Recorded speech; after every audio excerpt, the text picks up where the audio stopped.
Здравейте, приятели! Днес ще пробваме пудинг джели. Доколкото разбрах, това е желиран бомбон. А от инструкциите, че има кисел прах, който се изсипва вътре в тигана, слагаше яйцето и след това с някаква малка шпатулка трябва да го нарежем. Желираният ни бомбон е под формата на яйце. Нека да го отваряме. За помощта имам ножичка. Ето. Взимаме, ето така изглежда. Така. Имаме едно яйце, което е запечатано.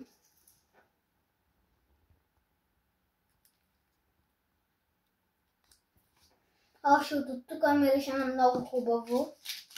Имаме лопатката, която трябваше да е спатулката къде. Ето я. И кисел прах. По инструкциите пише, че трябва да изсипем киселият прах тук вътре в тигана, а след това да сложим и яйцето. Пак отваряме киселия прах.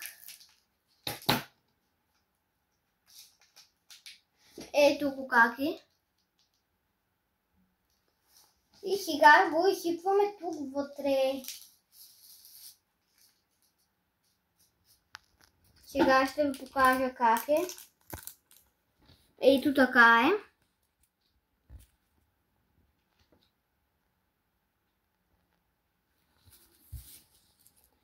И сега го стръскваме и отваряме яйцето. О, това е малко трудничко.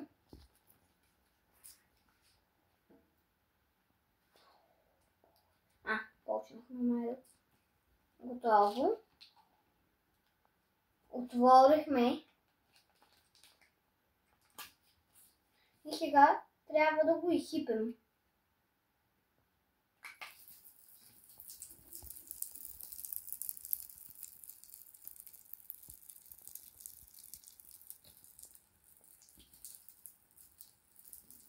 Сега го пържим. Така нареченото пържене правим. То е наистина като пържене. Даже и мехурчета се получават като бъркам.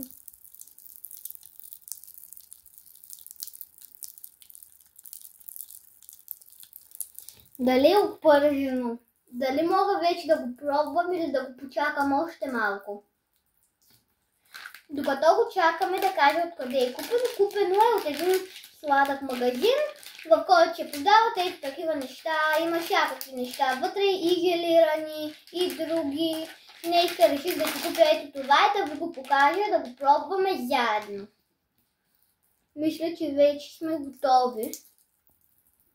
Той имаше едно като олио вътре, една течност.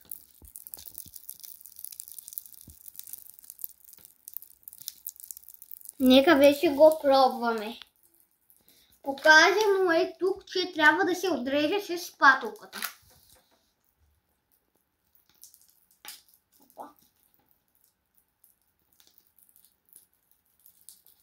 Ето тук ни е бомбона. 3, 2, 1. Оле, много е вкусно! Има вкусна... Има едни малки зеленчия, които са като в едни малки чашки и си има вкусно точно на същото.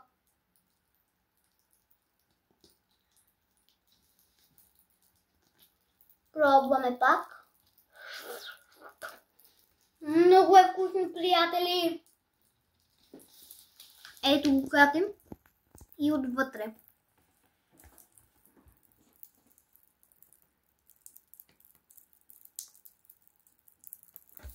Топ 10 от 10. Ако го намерите в някакъв магазин, може веднага да си го купите. 10 от 10 е вкусът. До скоро!